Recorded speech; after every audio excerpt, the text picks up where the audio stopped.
오늘은 하나님의 구원 계획 11조 첫 번째 시간입니다.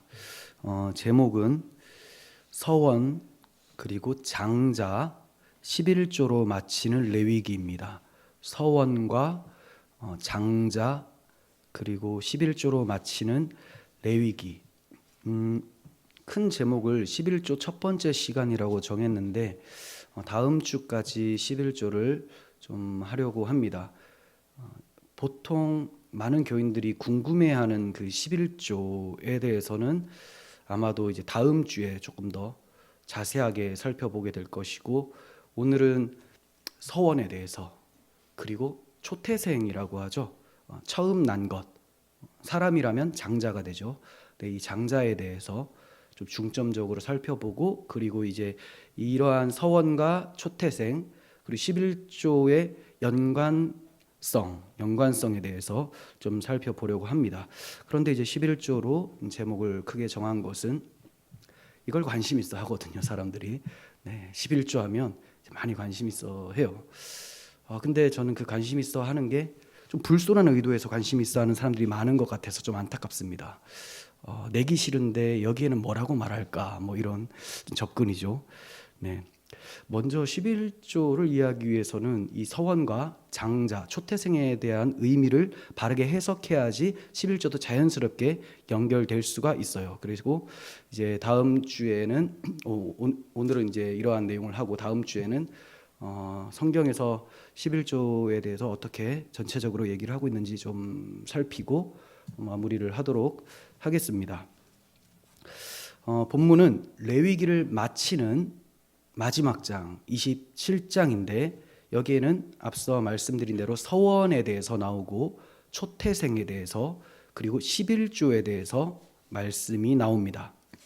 먼저 서원에 대한 말씀인데, 우선적으로 하나님께서 말씀해 주시는 것은 사람이 자기 자신을 여호와께 바칠 때, 하나님 앞에 자기를 서원하여 드릴 때, 그때 하나님의 말씀이에요. 자신을 바친다라는 것은 원래는 그래요. 내가 성막에서 봉사할 수 있도록 나실인처럼 자기를 헌신자로 드리는 것. 보통은 바친다라고 하면 그렇게 사용이 되는데, 이 레위기 마지막 장에서는 그게 아니라, 그러는 경우도 있지만, 성막 봉사로 바치는 경우도 있지만, 지금은 그 나실인 규례가 아니에요. 자기를 드리고 싶을 때는 꼭 자기 몸을 드리는 것이 아니라 자기를 가치에 대해서 값을 매겨서 그 값을 여호와께 드리면 하나님께서 나를 받으셨다, 내가 하나님께 헌신되었다, 이런 의미로 드리는 겁니다. 그래서 이렇게 자기의 값을 환산해서 드리는 돈을 속전이라고 해요. 속전. 왜 레위기 마지막 부분에 서원을 말씀하실까요? 레위기가 주로 어떤 내용을 담고 있습니까? 제사제도죠. 그 제사는 어디서 시행을 합니까? 성막에서 시행을 하죠. 그래서 율법이라고 하면 크게는 십계명과 제사법, 성막 식양, 이렇게 말씀을 할 수가 있지만, 정말로 중요한 것은, 물론 십계명도 너무 중요하죠. 하나님의 공의를 나타내니까. 그런데 십계명만 있어서 우리는 끝나는 거다, 이스라엘 백성도 다 끝난다, 저들이 하나님의 백성으로 계속 살아갈 수 있는 것은 성막 식양 때문이었다. 그래서 성막에 대한 내용, 거기에서 행해지는 제사법과 제사장, 이런 규례들, 성결 법에 대해서 말씀을 해주고 있죠. 자, 그러니까 이 성막에 대한 내용은 바로 우리가 계속 살펴보았듯이 예수 그리스도와 그분의 복음에 대한 예표죠. 예표. 그러면 레위기를 제대로 본 사람이라면 복음을 느끼겠죠. 하나님의 복음을 알게 돼요. 그러면 어떤 반응이 나오게 되느냐? 지난 시간에도 말씀드렸지만 성결한 삶을 살고자 하겠죠.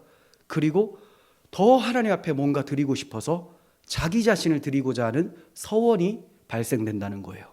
그래서 서원은 거의 하나님 앞에 바치는 끝판대장이다, 이렇게 말씀을 드릴 수가 있습니다. 그러니까 복음을 깨닫고 그 마음에 감사함이 넘친다면 마땅히 자기를 하나님 앞에 드리고자 하는 마음이 생겨난다. 레위기를 제대로 읽었다면 주를 위해 살고 싶다. 내가 주께 헌신하고 싶다. 이런 마음이 들어야 되는 거죠. 그런데 오늘날 서원이라고 할 때 이 서원을 오해하는 사람들이 참 많습니다. 하나님께서 이것을 해주시면 내가 이것을 드리겠습니다. 자, 이런 식으로 거래용으로 서원을 해석하는 경우가 많아요. 물론 그런 모습을 띠기도 합니다. 정말 하나님께 간절히 구하는 것이 있으면 내가 하나님 이거 해주시면 제가 하나님 앞에 무언가를 드리겠습니다. 이런 이제 간구함이 있긴 있어요. 그런데 그게 오늘날 많은 교인들이 잘못 이해하고 있는 거래용의 그런 서원이 아닙니다. 보통 한나의 기도를 많이 생각하잖아요. 하나님께서 아들을 주시면 제가 아들을 드리겠습니다. 뭐 이러잖아요. 근데 정말 우리는 한나처럼 기도할까요? 하나님께서 돈을 주시면 그 돈을 드리겠습니다. 이게 말이 안 되잖아요. 주시는 걸 그대로 드린다. 이렇게 하기 위해서 기도하는 사람이 과연 몇이나 있을까요? 한나의 기도는 한나가 아들을 달라고 한 것은 하나님 앞에 드리고 싶어서 달라는 거예요. 드리고 싶어서. 하나님의 보호를 받고 하나님의 언약 백성임을 더욱 풍성하게 확인하고 아들을 준다는 것은 하나님이 자기에게 복을 주셨다는 의미였기 때문에 이것을 확인하고 이 아들을 받으면 그대로 하나님 앞에 바치겠다라는 겁니다. 그러니까 이거 해주시면 내가 이거 하겠습니다. 거래용이 아니에요. 하나님 앞에 좀 더 드릴 것이 없을까? 내가 하나님의 복받은 자라는 것을 경험할 수 있도록 하나님 나에게 복을 주시면 그 복을 그대로 하나님 앞에 드리겠습니다. 자, 이런 식의 서원이었다는 거죠. 하지만 오늘날 많은 사람들은 이렇게 기도하는 게 아니죠. 뭔가를 따내기 위해서, 그리고 주시면 그 중에 일부를 드린다고 하지 전체를 드린다고 하잖아요. 그럴 것 같으면 기도를 하지 않죠. 다 드릴 거면. 그리고 그렇게 서원했는데 다 드린다고 했다가 취소하기도 하고, 그럼 무르지 못할지니라 이런 말씀 보면 이거 어떻게 해야 되나 막 이런 고민이 생긴다는 거예요. 그러니까 이 서원의 본질을 잘 알아야 됩니다. 서원은 하나님께 받은 그 은혜에 감사해서 내가 하나님 앞에 뭔가를 드리고 싶고 헌신하고자 하는 그 마음, 그게 서원인 거예요. 자, 그러면 신약의 성도는 서원을 어떻게 적용해야 될까요? 내가 하나님 앞에 저를 드리겠나이다 했을 때 제 몸값을 막 계산해서 하나님 앞에 드린다? 이게 좀 이상하죠. 그럼 성전이 있어야 되는데, 왜냐하면 이 드린 돈은 거의 성전 유지와 보수로 들어가거든요. 근데 오늘날에 이 보이는 성전이 없어요. 내가 몸값을 바꿔가지고 드리면 뭐 어디다 낸다는 말입니까? 그래서 이걸 영적인 의미로 적용을 해야 되는 게 맞죠. 성전도 영적으로 예수 그리스도잖아요. 그러니까 우리가 우리를 드린다, 서원을 한다라고 할 때도 영적으로 적용을 해야 되는 거예요. 자, 그렇다면 이 서원을 신약의 성도들에게 적용을 하면 로마서 12장 1절의 말씀이라고 할 수가 있어요. 그러므로 형제들아, 내가 하나님의 모든 자비하심으로 너희를 권하노니 너희 몸을 하나님이 기뻐하시는 거룩한 산 제물로 드리라. 이는 너희가 드릴 영적 예배니라. 너희 몸을 하나님 앞에 드리라. 근데 이 드린다라는 것이 주를 위해 사는 거죠. 거룩하게 살고 주 예수 그리스도의 복음을 전파하고 살아내고 이 모든 삶이 예배가 되도록 하라. 이걸 서원이라고 하는 거예요. 로마서 1장부터 11장까지의 복음의 정수가 담겨 있습니다. 그리고 12장부터는 이 복음을 들었으니 그러므로 너희는 산 제물로 드리라, 이렇게 말씀하고 있어요. 레위기하고 같죠? 레위기도 복음을 쫙 얘기하시고 나서 그 뒤에 가면 자, 너희가 이 레위기를 통해 내 마음을 알았다면, 그 복음의 은혜를 발견했다면 자기를 바친다라고 해야 마땅하지 않겠느냐, 이렇게 순서가 되어지는 거예요. 후반부에는 처음 난 것, 초태생, 그리고 11조에 대한 말씀이 나오는데 서원과 연관성이 있기 때문에 이어서 나오는 거예요. 그래서 원래는 서원만 할까 생각을 하다가 다 연관성이 있기 때문에 한꺼번에 하는 것이 이해에 도움이 되겠다 싶어서 한 번에 합니다. 항상 여러분들께서 성경을 보실 때 앞뒤 맥락을 잘 연관지어서 보셔야 됩니다. 그리고 27장 1절의 경우라면, 초반의 경우라면 26장을 또 보셔야 되고, 이렇게 계속 크게 보셔야 돼요. 다 연결이 되어 있습니다. 자, 그래서 초태생이나 11조에 대한 이해도 서원에 대한 이해가 없으면 이해를 할 수가 없다. 자, 27장은 여호와께 서원하였으면 어떻게 드려야 되는가에 대한 내용이 먼저 나옵니다. 그리고 이어서 서원물로 드릴 수 없는 것에 대해서 말씀이 나와요. 자, 그러니까 다시 말씀드리면 너희가 서원할 때 이런 거 드려라, 또 이렇게 드려라, 얼마를 드려라. 그리고 뒤에는 그런데 서원으로는 드릴 수 없는, 서원 제물로는 드릴 수 없는 것들이 있다. 그게 뭐냐? 초태생과 11조라는 거예요. 그러니까 서원과 연관이 돼 있죠. 처음 난 것과 11조, 서원물, 이 모두는 다 하나님께 바쳐진 것을 의미합니다. 그런데 왜 처음 난 것과 11조는 하나님께 서원물로 드릴 수 없느냐? 원래부터 그것들은 하나님의 것이기 때문에. 그러니까 마치 내가 선심스러운 양 하나님께 바친다고 해도 뭘 바쳐? 그거 원래 내 건데, 이렇게 되는 거예요. 그러니까 그거 말고 다른 거 내라, 이렇게 말씀하시는 겁니다. 자, 그러면 차이점은 뭐가 있냐? 처음 난 것과 11조는 원래 하나님의 것이라는 의미가 있죠. 그런데 서원물은 자신을 하나님의 것으로 더욱 드리려고 하는 자발성과 적극성을 나타내주고 있는 것입니다. 그래서 11조는 11조대로 드리고 우리는 우리 자신을 이렇게 서원하여 드리는, 이게 더 적극적인 것이죠. 그러니까 기본적으로 처음 것, 초태생이나 11조는 그냥 구약시대 사람들은 하나님의 것으로 그냥 분류가 되는 거예요. 네. 여러분들은 이걸 들으시면서 계속 그럼 우리도 무조건 그렇게 해야 되나? 막 이런 생각을 계속 하실 거예요. 그 다음 주 할 건데. 그렇죠? 그 생각이 날 수 있습니다. 그런데 잠깐 이제 접어두시고 본질적으로 구속사적인 의미를 먼저 아셔야지 그 뒤에가 잘 해석이 될 수가 있고 적용이 될 수가 있습니다. 자, 우리가 이렇게 처음 난 것과 11조 그리고 서원과의 연관성을 기억하시면서 좀 천천히 살펴보도록 하겠습니다. 하나님께 자신을 바치려고 서원하는 사람은 자신의 가치를 환산해서 돈으로 바꾸어 내야 되는데, 이렇게 바꾸어 드리는 돈은 성전 유지와 수리 비용으로 주로 사용이 된다고 말씀을 드렸죠. 자, 이것은 하나님께서 자기 백성이 성전 중심의 신앙생활을 하기를 원하신다라는 것을 의미해요. 성전이라는 것은 하나님이 그들의 죄를 용서해 주시고 함께 해 주시겠다라는 언약을 상징하죠. 그래서 거기에 제사법 있지 않습니까? 죄를 용서하시고 죄 용서가 이루어지면 만나 주시겠다. 네, 언약을 상징합니다. 이스라엘 백성은 언약 백성이죠. 언약 백성은 그 언약을 생명처럼 여겨야 마땅합니다. 그래서 이스라엘 백성들은 저들의 전부를 성전으로 생각을 했어요. 성전이 무너지면 말생, 종말이에요. 종말.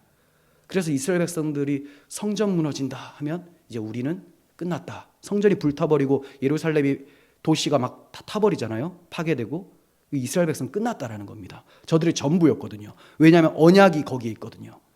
성전 지성소 안에 언약궤가 있지 않습니까? 하나님의 언약이 떠났다. 이렇게 이제 저들이 느껴버린다라는 거예요. 그래서 항상 성전 중심의 신앙생활을 한다는 것은 언약을 기억하며 한다는 것이고, 자신의 가치를 돈으로 바꿔서 냈는데 그게 성전으로 사용된다는 것은 이스라엘 백성의 모든 헌신은 다 하나님의 언약을 향하고 있어야 된다. 하나님의 성전을 향하고 있어야 된다라는 것을 의미합니다. 우리에게 적용하면 뭡니까?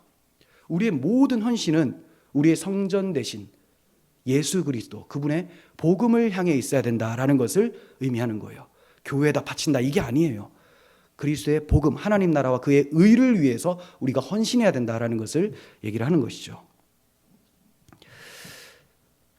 서운한 사람이 속전을 드릴 때 자기 가치가 어느 정도인지 어떻게 알 수 있을까요? 자기 가치는 연령에 따라서 분류할 수 있도록 하나님께서 말씀해 주셨어요. 연령에 따라서. 여기 이제 좀 구체적으로 나오는데 하나씩 살펴보지는 않고, 이제 주로 몇 세입니까? 20살 이상부터 60세까지 가장 일 많이 할 수 있고 건장할 때 이때 제일 많이 가치를 매깁니다. 그리고 여자는 그거보다 좀 적고 또 그거보다 나이가 많거나 더 어릴 때는 좀 더 떨어지고 그리고 완전 애기들도 어느 정도 세겔로 환산이 되긴 해요.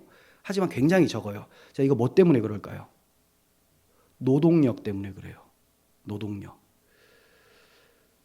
그래서 주로 건장하고 젊었을 때 일을 가장 잘하고 많이 할 수 있고 또 남성이 여성보다 대체로 힘이 좋고 하다 보니까 좀 더 가치를 많이 매기는 거죠. 뭐 사람 자체가 더 뛰어난 가치 이건 아니고요. 그건 평등하죠. 그런데 노동력에 환산해서 이렇게 가치를 매깁니다. 신약의 성도들에게는 그럼 어떻게 이거를 적용할 수 있을까요? 노동력을 하나님 앞에 바친다? 그럼 내가 젊으면 돈을 더 많이 내고 헌금 많이 내고 이 말인가? 그게 아니에요. 신앙의 성숙 상태로 적용을 하셔야 됩니다. 신앙의 성숙 상태. 교회 내에는 영적으로 다양한 계층이 있습니다. 지금 나이가 아니에요. 영적으로 다양한 계층이 있어요. 영적으로 젖먹이가 있죠.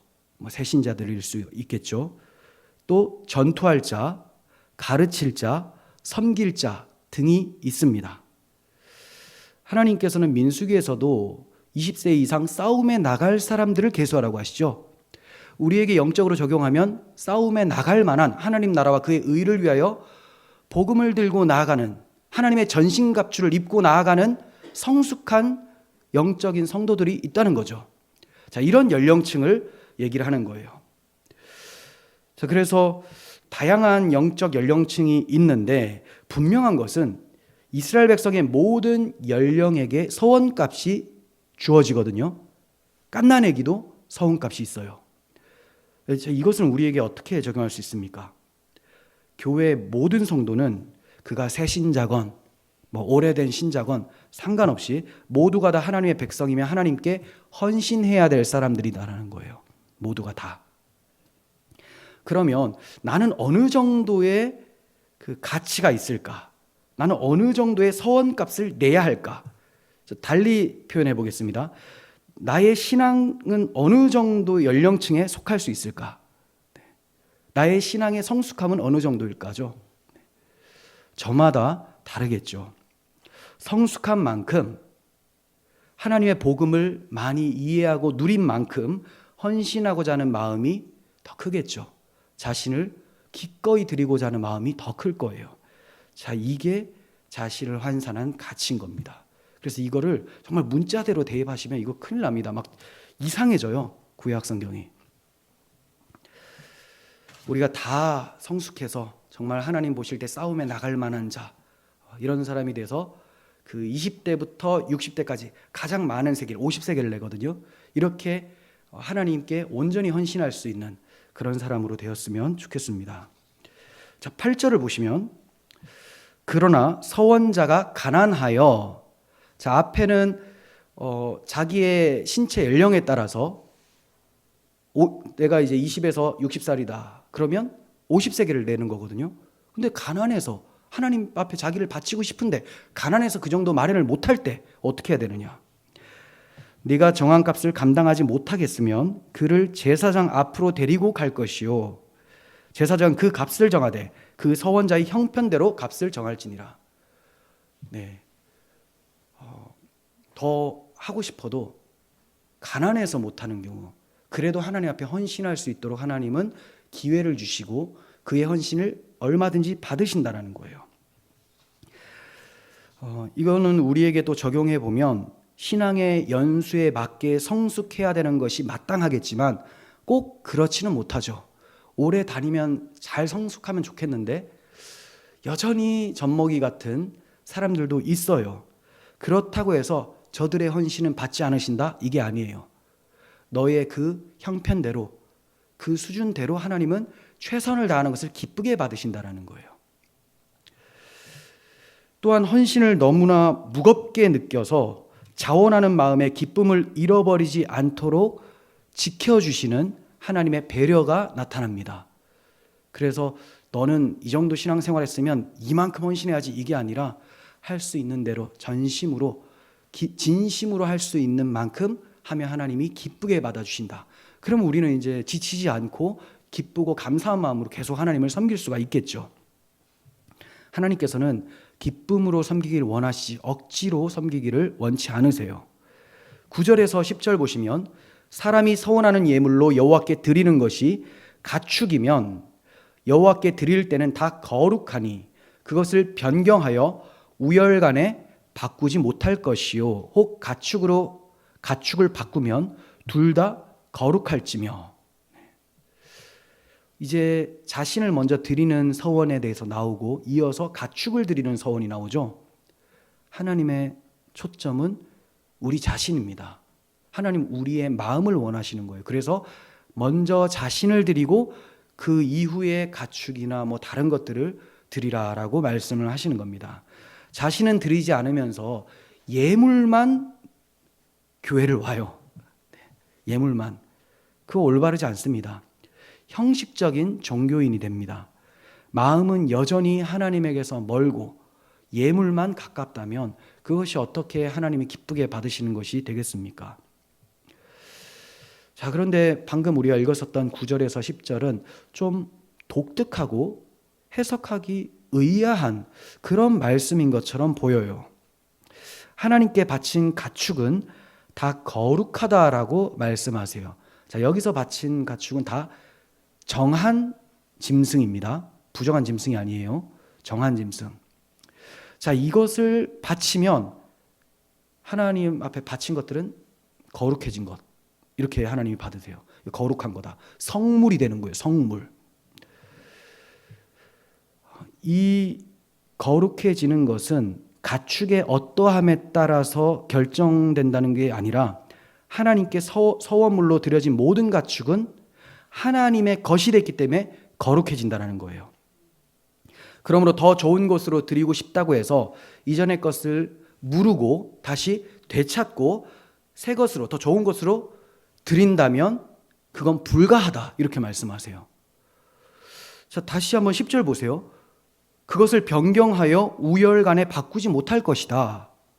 혹 가축을 바꾸면 둘 다 거룩할 거다. 이게 무슨 말입니까? 앞에 드린 게 드렸는데 처음 드릴 땐 좋았어요. 근데 뒤에 더 좋은 게 있어요. 하나님 앞에 더 좋은 걸 드리고 싶은 거예요. 그러면 먼저 드린 거 다시 주시고 내가 이거 더 좋은 거 드릴게요. 사실 이거 귀한 마음이잖아요. 근데 하나님 어떻게 하냐면, 아니, 그것도 내 거야. 앞에 것도 내 거, 뒤에 바치는 것도 내 거. 이거 다 거룩한 거. 그러면 더 좋은 거 드리고 싶으면 돌려받는 게 아니라 곱하기 2가 되죠. 그냥 또 드리는 거예요. 그러면 누군가가 또 이렇게 말을 할 수 있겠죠. 야, 이거 정말 그렇게 내는 사람은 정말 어리석은 사람 같습니다. 아니, 처음에 게 좀 못한 것 같아서 더 좋은 걸 드리면 하나님께서 그것만 받아주시면 되지 왜 둘 다 받으십니까? 그렇게 되면 손해가 2배나 나는 거 아닙니까? 차라리 안 바꾸는 게 낫겠네요. 좋은 걸 안 드리는 게 낫겠습니다. 이런 생각을 할 수가 있겠죠. 여러분들도 그렇게 생각하십니까?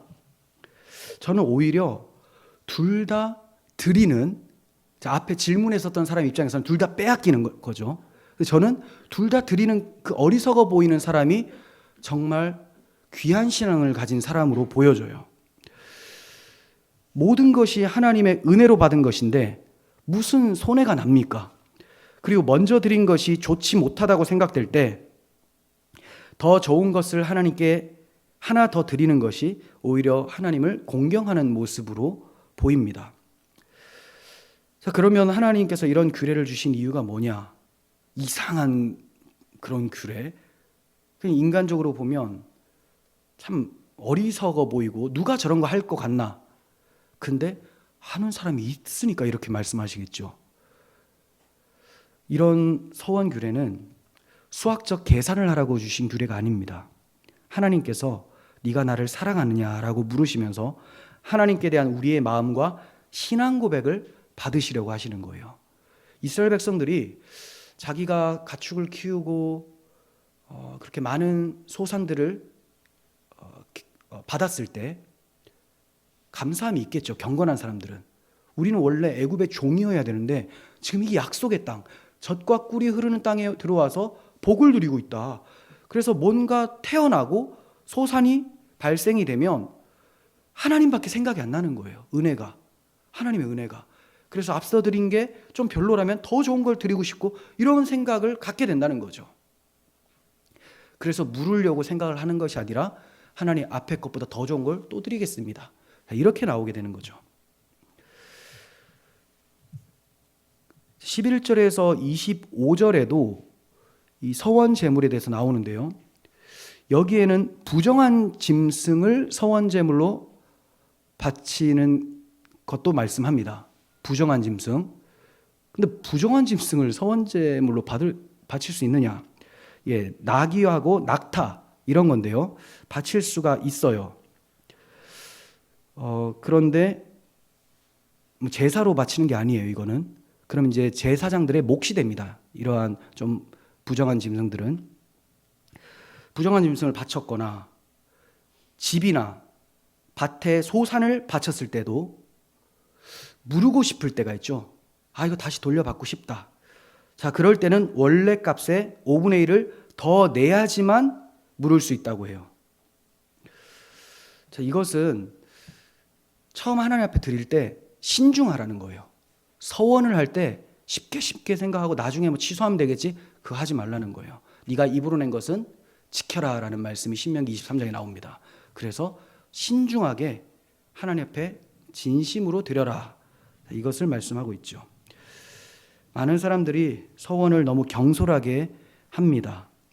변경하는 것을 쉽게 여기는 태도를 하나님께서는 금지하고 계시는 거예요. 자, 지금까지가 사람과 가축과 집이나 밭의 소산을 여호와께 드리기로 서원했을 경우에 규례에 대해서 말씀을 드렸습니다. 이것이 신약의 성도들에게는 주님을 향한 헌신으로 적용할 수가 있겠죠. 네. 자, 이어지는 말씀이 서원물로 드릴 수 없는 것, 처음 난 것과 11조에 대한 말씀이에요. 잘 연결이 되죠. 네. 서원에 대해서 얘기를 하다가 초태생 11조 이렇게 나오는 거예요. 26절, 오직 가축 중에 처음 난 것은 여호와께 드릴 첫 것이라. 소나 양은 여호와의 것이니 누구든지 그것으로는 성별하여 드리지 못할 것이며. 처음 난 것과 11조는 서원물로 드릴 수 없어요. 그런데 이 두 개를 함께 동시에 말씀하신 이유는 초태생, 장자하고요, 그리고 11조는 그 의미가 똑같기 때문에 그렇습니다. 이거를 많은 사람들이 몰라요. 근데 여러분은 아셔야 돼요. 장자의 개념, 처음의 것, 첫 것, 그리고 11조는 그 의미가 똑같아요. 어떤 의미냐? 대표하는 것입니다. 대표. 장자는 그 집안의 모든 식구들을 대표로 하죠. 처음의 것을 드린다, 땅의 첫 소산을 드린다, 그러면 이후로 맺혀지는 열매들, 곡식들도 다 여호와의 것이라는 고백이 되는 거예요. 10분의 1을 드린다, 그럼 나머지 9도 다 하나님께 바쳤다라는 것으로 하나님이 인정을 하신다는 거죠. 이게 다 하나님의 것입니다라고 고백하는 것이 10분의 1을 하나님 앞에 드리는 거예요. 장자, 처음 난 것, 10분의 1. 자, 이러한 것은 대표성을 나타낸 것일 뿐이지, 장자 외에 다른 것은 우리의 것이고 10분의 9는 우리의 것이다? 그거 아니에요. 장자하고 11조를 드렸다라는 것은 다 하나님의 것이다라는 것을 인정하는 신앙 행위입니다. 그런데 장자를 바치지 않고 초태생을 바치지 않고 또 11조를 바치지 않는다면 나는 하나님의 것이 아닙니다. 내가 누리고 있는 이 모든 것은 내 힘으로 한 것입니다. 이렇게 되어버리는 거예요. 여러분, 모든 것이 다 하나님의 선물이죠. 우리가 구원받은 것, 하나님께서 주신 영생, 우리의 자녀들, 형제, 자매, 이웃들 다 하나님의 선물이고요. 또 우리가 누리고 있는 땅, 하나님의 선물입니다. 나의 직장, 다 하나님의 거예요. 그래서 그 일부를 우리가 고백하며 드리는 것. 자, 이게 이제 11조의 의미예요. 자, 먼저 장자에 대한 말씀을 보겠습니다. 처음 난 것, 초태생은 어떤 의미가 있을까? 출애굽기 13장 2절을 보시면 이스라엘 자손 중에서 사람이나 짐승을 막론하고 태에서 처음 난 모든 것은 다 거룩히 구별하여 내게 돌리라. 이것은 내 것이라. 자, 이 말씀을 출애굽할 때 하나님께서 주신 말씀이에요. 그러니까 초태생, 장자는 다 내 것이다 라는 개념은 출애굽 때 발생이 됩니다. 왜 처음 난 것이 다 하나님의 것일까요? 하나님께서 애굽 땅을 심판하실 때 애굽의 장자들을 다 죽이시죠. 이스라엘 장자들도 다 죽었어야 됩니다. 그들이나 애굽 사람들이나 다 똑같이 하나님 앞에서 죄인이에요. 근데 이스라엘 백성들의 장자는 살아요. 그렇죠? 장자가 살았다는 것은 그 집 사람들이 다 하나님 앞에 용서를 받았다는 거거든요. 애굽 사람들의 장자가 죽었다는 말은 애굽 사람들이 다 하나님 앞에서 심판받았다는 것을 의미합니다. 자, 그런데 이스라엘 백성들의 장자는 어떻게 살게 되느냐? 유월절 어린 양의 피가 그 장자를 대신했죠. 그러면 하나님께서 장자를 살려두신 것은 유월절 어린 양의 피와 맞바꾼 것이 되죠. 유월절 어린 양의 피는 무엇을 상징합니까? 하나님의 맏아들이신 예수 그리스도, 그분의 복음을 의미하죠. 그래서 주님께서 자기 피로 우리를 사셨기 때문에 우리가 하나님의 것이 되었다. 이것이 장자를 바치는 거예요. 장자를 바칠 때 이스라엘 백성들은 우리 모든 이스라엘 백성들은 다 하나님의 것입니다 라고 고백하는 것이 됩니다. 우리가 이렇게 살 수 있고 광야를 통과해서 약속의 땅에 들어올 수 있었던 것은 유월절 어린 양의 피의 은혜 때문입니다 라고 고백을 하는 거죠. 그게 장자를 바치는 거예요. 그런데 하나님께서는 상징적으로 장자만 대표로 받으시겠다고 하셨어요. 이스라엘 백성을 다 받지 않으시고 장자만 내게 돌려라. 근데 그럼 장자를 돌린다라는 것은 이스라엘 백성의 지파별로 장자들이 있을 거 아니에요? 싹 다 그냥 여호와께 헌신하도록 성막 봉사하라는 겁니다. 근데 이렇게 돼버리면 엄청 혼란스럽겠죠. 한 지파가 아니라 우후죽순으로 막 거기서 계속 나오게 되는 거예요.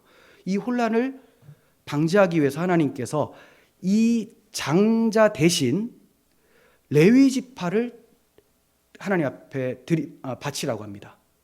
그래서 레위 지파는 내 것이다 해서 레위 지파가 장자의 개념으로 받아들여지게 돼요. 그럼 레위 지파는 제사장 지파죠. 잘 생각하세요.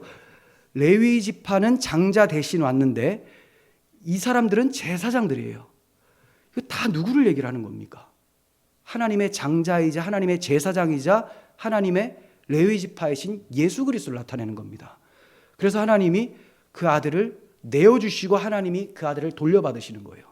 그래서 유월절 어린 양의 피로 하나님이 장자들을 사셔서 제사장 지파를 만들어내시고 이 제사 제도를 통해서 예수 그리스도의 하실 일을 다 나타내시고 제사장들의 그 직무들 이걸 통해서 앞으로 그리스도께서 하실 일을 보여주고 계시죠. 자, 그러면 장자에 대한 구속사적인 의미가 뭐냐? 장자는 이스라엘 전체를 대표합니다. 그렇죠? 이스라엘 전체를 대표하는 지파는 레위 지파죠. 이 레위 지파를 또 대표하는 사람들은 제사장이에요. 그중에 아론의 아들들. 그중에 제사장을 대표하는 사람이 대제사장이죠. 다 누구를 향하고 있느냐? 대제사장이신 예수 그리스도를 향하게 하는 거예요. 이렇게 이스라엘 백성들이 하나님 앞에 초태생 또 장자를 드리는 것, 이것은 자기들이 유월절 어린 양의 피로 구속함을 받은 자들이라는 것을 고백하는 것이 되고요. 그 장자를 드릴 때 우리도 하나님께서 받으신다라는 신앙 고백이 되는 거예요. 설명하기 어려운데 이해가 되십니까? 네. 막 얽히고 설키고 뭐 그래가지고 자, 우리 같은 경우에 장자를 어떻게 드립니까? 하나님께서 내어주신 그 장자 예수 그리스도를 신앙 고백하죠. 그러면 그리스도를 신앙 고백할 때 하나님이 그 그리스도를 받으시고 우리도 그 안에서 함께 받아들여진 바 되는 겁니다. 잠자는 자들의 첫 열매가 되신 분, 부활하신 예수 그리스도를 믿을 때 우리도 함께 다른 곡식들이 되어서 하나님 앞에 올라가게 되는 거죠. 그래서 그리스도 없이 예배 드리는 거 절대로 하나님이 받으시지 않게 되는 거죠. 우리는 다 하나님께서 받으시는 하나님의 소유가 되었습니다. 하나님께서 먼저 우리에게 그 아들을 주셨기 때문에. 그래서 이 성경 보면 밭이라는 말씀이 많이 나오잖아요. 근데 이걸 보실 때 하나님은 이렇게 받으시는 걸 좋아하실까? 이렇게 생각하시면 안 돼요. 모든 밭이라고 하시는 것은 먼저 하나님이 우리에게 주셨기 때문에 이것을 기억하라고 밭이라는 거예요. 하나님께서 곡식을 받으시고 장자를 받으시고 처음 난 것을 받으신다고 해서 뭐가 달라지겠습니까? 세 개가 다 하나님께 속해 있는데, 이것은 우리에게 하나님께서 우리에게 베풀어 주신 것을 기억하게 하기 위한 은혜의 수단입니다. 그래서 우리는 예배를 드릴 때마다 예수 그리스도를 고백하죠. 이게 우리가 하나님 앞에 초태생을 드리는 것이 됩니다. 예배를 귀하게 여기는 사람이 바로 이스라엘 백성들이 초태생을 드렸던 것과 같은 것입니다. 처음 난 것을 바친 것을, 초태생을 바친 것을 하나님께서는 여호와께 온전히 바친 것이다 라고 말씀해 주세요. 그게 28절에서 29절이에요. 어떤 사람이 자기 소유 중에서 오직 여호와께 온전히 바친 모든 것은 사람이든지 가축이든지 기업에 바치든지 팔지 못하고 무르지 못하나니 바친 것은 다 여호와께 지극히 거룩함이며 온전히 바쳐진 그 사람은 다시 무르지 못하나니 반드시 죽일지니라. 하나님 앞에 이렇게 바친 것은, 처음 난 거, 바친 거, 이거 다 온전히 바쳐진 것이라고 합니다. 온전히 바쳐진 것은 두 가지 의미가 있어요. 이 온전이라는 단어는 히브리어로 헤렘이에요. 헤렘. 많이 들어보신 분들이 있을 거예요. 여리고성을 헤렘 전쟁이라고 해요. 하나님께 온전히 바치는 전쟁입니다. 이렇게 이 헤렘이라는 것은 저주를 받은 것, 없애기 위해서 바쳐진 것이라는 의미가 있어요. 즉 하나님의 공의를 위해서 살려둘 수 없는 것을 의미합니다. 온전히 바쳐져야지만, 즉 죽임 당해야지만 하나님의 공의가 드러나기 때문에 온전히 바쳐야 됩니다. 예를 들면 여호수아 7장에 나오는 유다 지파의 사람 아간이라는 사람이 온전히 바쳐진 사람이 됐어요. 왜냐하면 그가 이제 전쟁 후에 온전히 바친, 하나님께 온전히 바쳐진 것을 자기가 도둑질을 하거든요. 하나님의 것을 도둑질했죠. 그래서 누가 바쳐지게 되냐? 도둑질한 그 사람이 하나님 앞에 온전히 바쳐지는 제물이 됩니다. 그 사람을 하나님이 살려두시면 하나님의 공의가 무너져요. 하나님의 명령을 어기고 죄를 지어서 온 백성이 하나님의 진노를 사게 되었는데 그와 그의 가족들이 하나님께 심판을 받아서 돌로 쳐 죽임을 당하자 이스라엘에게 미친 진노가 그치게 되었습니다. 그곳을 아골 골짜기라고 하죠. 괴로움의 골짜기, 근심의 골짜기예요. 이처럼 하나님의 공의를 위해서 온전히 바쳐진 자는 다시 무르지 못하나니 반드시 죽일지니라 라고 29절에 나오는 거예요. 자, 그러니까 29절에 온전히 바쳐진 사람은 무르지 못하고 죽인다라는 것은 내가 하나님 앞에 헌신하겠습니다, 이런 사람이 아니에요. 죄를 지어서 죽어 마땅한 하나님의 공의로운 심판을 받아야 될 그 사람은 반드시 죽임당해야 된다라는 거지, 하나님 제가 주를 위해 살겠습니다, 이런 사람을 죽여라, 이게 아닙니다. 네. 온전히 바친이라는 말은 또 나실인이라는 의미가 됩니다. 나실인. 앞에 첫 번째 온전히 바치는 하나님의 공의로운 심판을 받을 사람이었죠. 두 번째 온전히 바치는 사람은 자기를 하나님께 봉사하는 자로 바치는 나실인이에요. 나실인이란 서원하여 일정 기간 또는 종신토록 여호와께 바쳐져서 여호와만을 섬기는 사람을 얘기를 합니다. 오늘 본문에서는 온전히 바치는 사람이니까 종신토록 나실인으로 서원하는 사람이에요. 자, 이런 사람이 성경에는 사무엘이 있었고 또 삼손이 있었습니다. 온전히 평생을 바치는 사람이에요.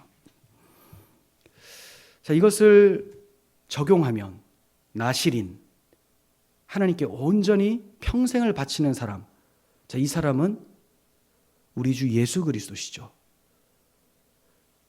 주님을 온전히 섬기기 위해서, 하나님을 온전히 섬기기 위해서 평생을 사셨고 또 이웃을 사랑하기 위해서 평생을 사신 분이셨습니다.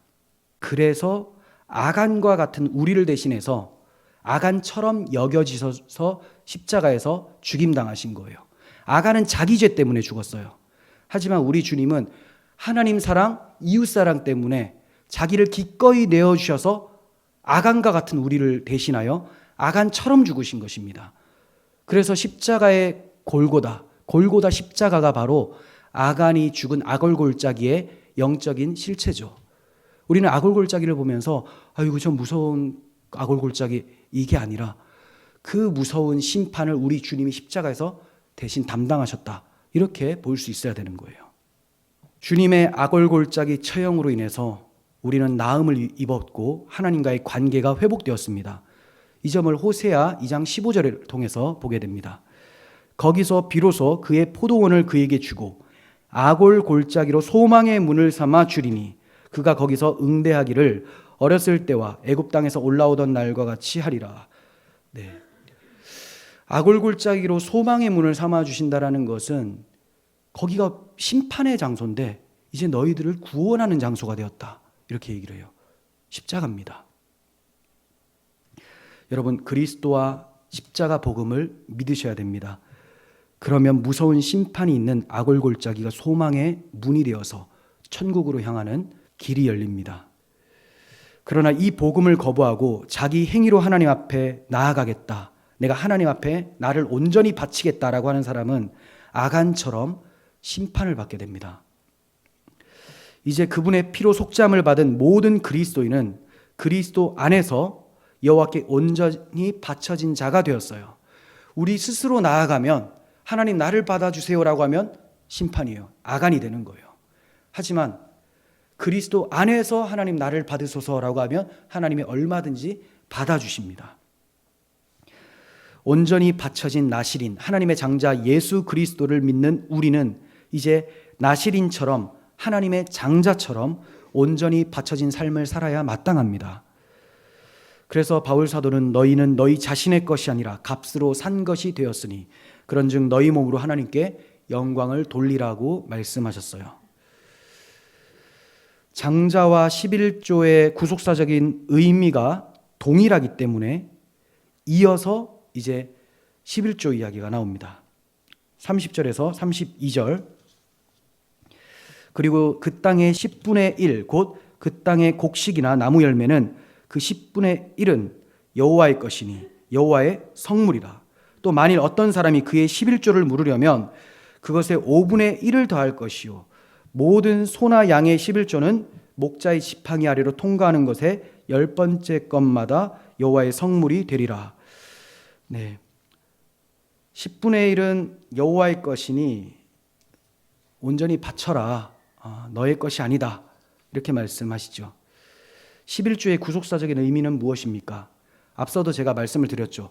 장자하고 11조는 똑같은 의미다. 1이라는 것은 나머지 9를 대표하는 거예요. 대표. 장자하고 같은 의미예요. 잠자는 자들의 첫 열매가 예수 그리스도로 드려지니 이제 그 이후에 탄생하게 될 교회들, 많은 열매들이죠.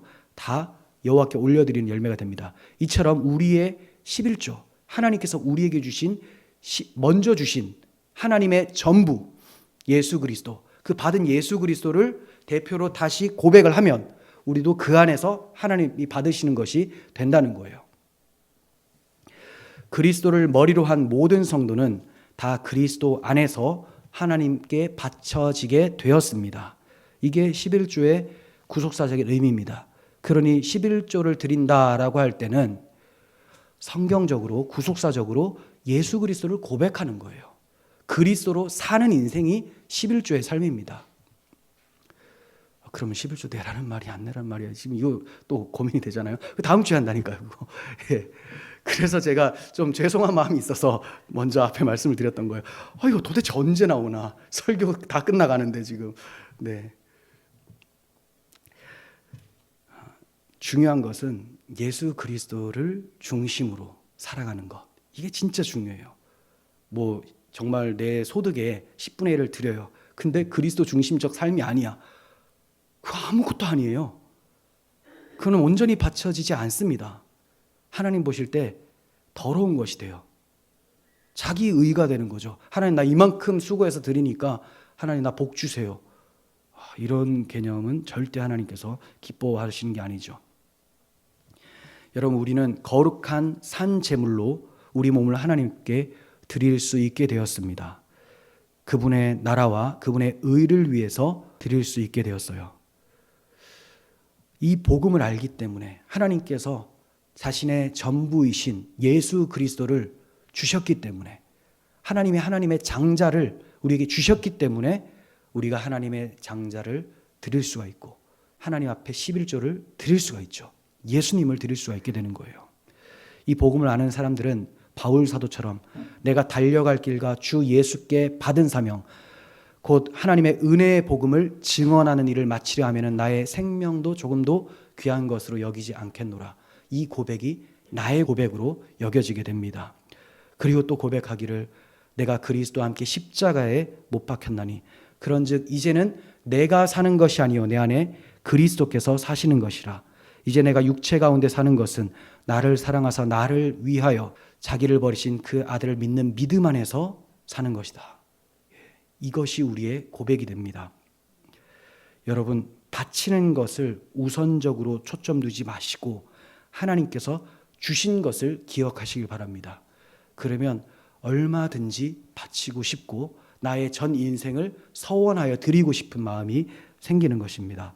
우리의 모든 삶이 11조이신 주님 안에서 온전히 바쳐지는 11조의 삶, 서원의 삶이 되기를 간절히 소원합니다. 기도하겠습니다. 하나님 아버지, 하나님께서 그 귀한 예수 그리스도를 우리에게 보내주셨습니다. 우리가 그 은혜로 6월절 어린 양의 피로 구속함을 받아서 이제 하나님 앞에 바쳐질 때 그 아들 예수 그리스도의 피를 의지하며 나아갑니다. 우리를 받아주시고 우리의 모든 삶이 주님께 영광이 돌리는 서원의 삶이 되게 하여 주옵소서. 우리 구주 예수 그리스도의 이름으로 기도합니다. 아멘.